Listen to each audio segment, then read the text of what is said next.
Hey, so this video is going to be about easy growth versus hard growth. So the issue that I don't want to get into is when things start to fall, right? Businesses go through ups and downs. It's quite inevitable. And when things are kind of falling, you don't want to have to put more capital in to grow out of that problem, especially without any guarantee it will actually grow. So you kind of get stuck. You don't really want to put more money in because things are tough at the time and you're not sure what's going to happen next. So, you're feeling unsure about putting money in, but if you don't put money in, you're not going to grow. So I don't want to fall into that trap.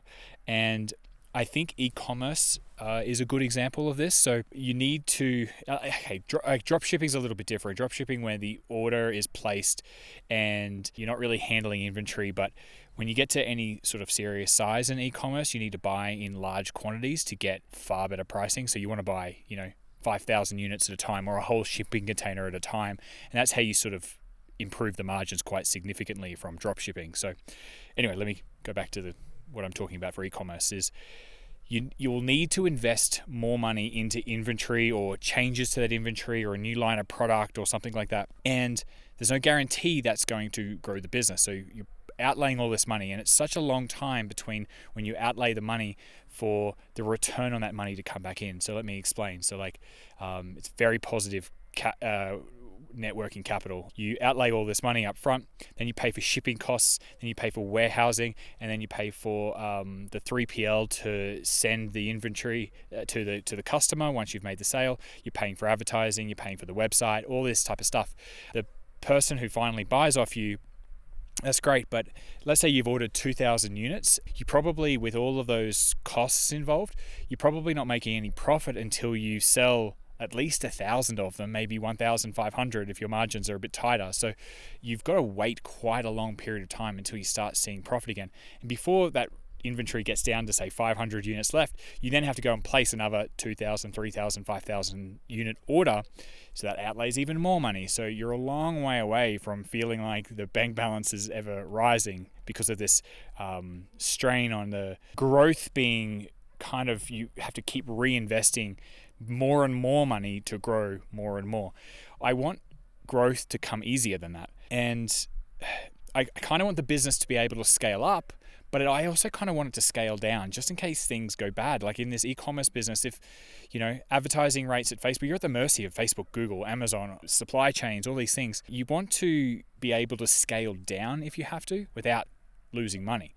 So what you have to figure out, I think, in any business is what are the fixed costs? So a business I was looking at quite closely was a signage business. So, like out the front of a shop on a retail strip or where it's like, McDonald's, KFC, stuff like that. They need the signs made to a certain specification and then installed and all that stuff.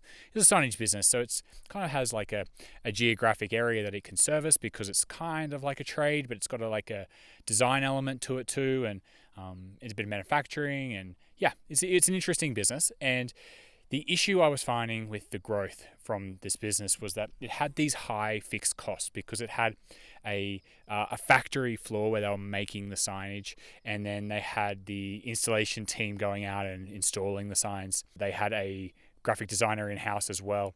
Essentially, they had most of the costs related to this business were fixed salaries and rent of that warehouse, and they were big portions of the revenue.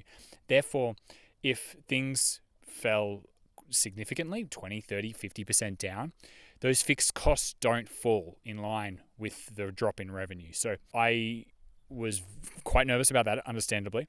And then unfortunately at the same time, because everyone was quite busy with the work, you'd have to hire more people to grow. So capacity was really not there for expansion. You'd have to increase those fixed costs. And if things went bad, well, obviously you'd have to fire people, which sucks. Essentially what I'm describing is the profit margins. In this business, the profit margins were kind of slim, but it wasn't exactly about the profit margin. It was the type of expenses that existed in this business. That's what I'm sort of getting at in this point is it's whether the expenses can move with the revenue of the business. That's what I want to find.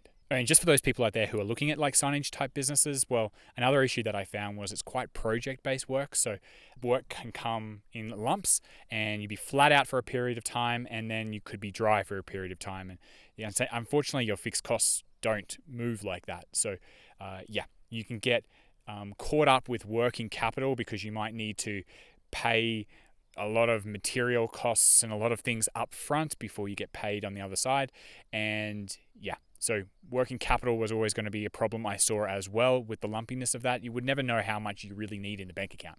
So the solution that I've come up with this problem is that I want my employees or the people working for me or contractors or whatever, I want them to be, their pay to be tied to the revenue that they bring in. So whether it's like, I think commission makes total sense, maybe just contract work on the work that they perform and they get paid for the work they perform. But if there's no work for that period of time and they're not working, well, they're not getting paid a salary. So contract work, commission-based work, stuff like that is more appealing to me. Now that's going to bring up some other challenges, which is, am I even going to find people who are willing to work under that type of structure? That's obviously a question mark. And that is going to rule out a lot of industries and a lot of businesses that don't operate in this model. Now, those who have been following my channel for a while will already know this, but I have most of my savings in Interactive Brokers, which is invested into the stock market, but Interactive Brokers is the broker I use for all of that. There's a link in the description below for that. It's definitely the safest broker out there. Highly recommend. It's the one I use personally. So yeah, that's why I'm recommending it. All right, hope you've enjoyed this video. I'll see you in the next one.